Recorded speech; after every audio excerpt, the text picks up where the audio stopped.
សិនបើកុំព្យូទ័ររបស់អ្នកគ្នាមានកម្លាំងម៉ាស៊ីនខ្សោយតែអ្នកគ្នាចង់ប្រើកម្មវិធី OBS Studio ក្នុងការ record screen អ្នកគ្នាអាចធ្វើតាមវិធីនេះបានជាដំបូងអ្នកគ្នាចូលទៅក្នុង Google Chrome ឬអ្នកគ្នា search ពាក្យថា OBS Studio បន្ទាប់មកអ្នកគ្នាធ្វើការ download មកអ្នកគ្នាគ្រាន់តែ select លើ Windows រួចរងចាំរហូតដល់វា download ពេញបន្ទាប់ពី download ហើយអ្នកគ្នាធ្វើការ open វាមកនោះវានឹងលោតផ្ទាំងបែបនេះមកអ្នកគ្នាគ្រាន់តែយកពាក្យ next មករួចអ្នកគ្នាយក next ទៀតត្រង់នេះអ្នកគ្នាយក install មករួចរងចាំរហូតដល់វាពេញ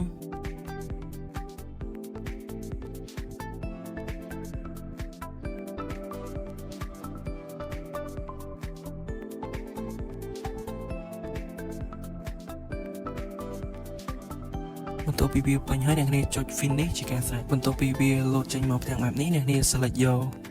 ទី2គឺ optimize ចាស់ for recording សម្រាប់អ្នកគ្នាដែលចង់ record មកអ្នកគ្នាចុច next មកត្រង់នេះអ្នកគ្នា select យកទំហំទៅតាម display របស់ screen computer របស់អ្នកគ្នាត្រង់នេះខ្ញុំ recommend ឲ្យអ្នកគ្នាយក30 frame មករួចអ្នកគ្នាចុច next រួចអ្នកគ្នាចុច apply setting បន្ទាប់អ្នកគ្នាធ្វើការទៅកំណត់ setting នៅក្នុង OBS Studio អ្នកគ្នាចុចក្នុង setting មកអ្នកគ្នាយក output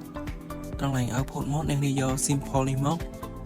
តោះមកអ្នកគ្នាធ្វើការកំណត់ setting ដូចខ្ញុំមកអ្នកគ្នាអាចមើលបាន